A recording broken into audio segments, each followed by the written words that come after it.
ದೇಶದ ಒಂದು ಪರಂಪರೆ ಸಂಸ್ಕೃತಿ ಅಂಗವಾಗಿ ಬೆಳೆದು ಬಂದುಬಿಟ್ಟಿದ್ದಾರೆ. ಅನೇಕ ರಾಮಾಯಣಗಳು ರಚನೆ ಆಗಿದ್ದಾವಂತೆ.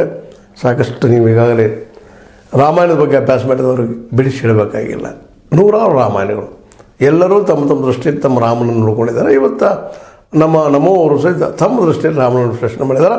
ನಾವು ನಮ್ಮ ಗಾಂಧೀಜಿಯವರ ನೆಲೆಗಟ್ಟಿನಲ್ಲಿ ನಮ್ಮದೇ ಒಂದು ವಿಶ್ಲೇಷಣೆ ಮಾಡಿದ್ದೀವಿ. ಇದೆಲ್ಲ ಆಯಿತು, ಮಂದಿರ ರಚನೆ ಆಯಿತು, 370 ಹೊರಟೋಯ್ತು. ಏನೆಲ್ಲ ಅದು ಒಳ್ಳೆಯ ಕೆಲಸ ಮಾಡಿದ್ದಾರೆ ಅಂತ ನಾವು ಇನ್ನಾದರೂ ನಮಗೆ ರಾಮರಾಜ್ಯ ಸಿಗ್ಲಿಕ್ಕೆ ಸಾಧ್ಯದನ ಗಾಂಧಿ ಬಯಸಿದಂಥದ್ದು, ಇಲ್ಲಿಯ ಬಡರಾಮ ಎದ್ದು ನಿಲ್ಲುವಂಥದ್ದು ಸಾಧ್ಯದನ, ಪ್ರತಿಯೊಬ್ಬರಿಗೂ ಇಲ್ಲಿ ಉದ್ದೇಶ ಹೋಗೋದಕ್ಕೆ ಸಾಧ್ಯದನ, ಪ್ರತಿಯೊಬ್ಬರಿಗೂ ಒಂದು ಆಶ್ರಮ ಸಿಗಲಿಕ್ಕೆ ಸಾಧ್ಯದನ, ಪ್ರತಿಯೊಬ್ಬರಿಗೂ ಚಿಕಿತ್ಸೆ ಅಂದರೆ ಔಷಧಿ ಸಿಗಲಿಕ್ಕೆ ಸಾಧ್ಯದನ, ಪ್ರತಿಯೊಬ್ಬರಿಗೂ ಬದುಕುವ ಸ್ವ ಉದ್ಯೋಗ ಮಾಡಿ ಬದುಕುವಂಥ ಸಾಧ್ಯತೆಗಳು ಇದ್ದಾವ ಇಲ್ಲೇ. ಹೀಗೆ ಅನೇಕ ಪ್ರಶ್ನೆಗಳು ಇವತ್ತು ಕಾಡ್ತಾ ಇದ್ದಾವೆ. ಯಾಕಂದರೆ ಇವತ್ತು ನಮ್ಮ ರೈತ ರಾಮ ಒದ್ದಾಡೋದನ್ನು, ಒಬ್ಬ ಬಡರಾಮ ಒದ್ದಾಡೋದನ್ನು ನಾವೆಲ್ಲ ನೋಡಿದ್ದೀವಿ.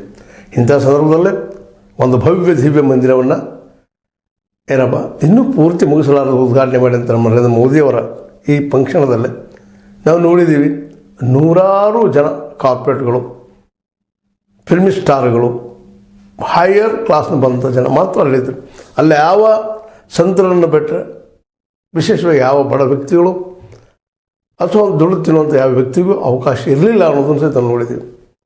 ಅಷ್ಟೇ ಯಾಕೆ ಇನ್ನೊಂದು ಭಾಳಷ್ಟು ನಿಮಗೆ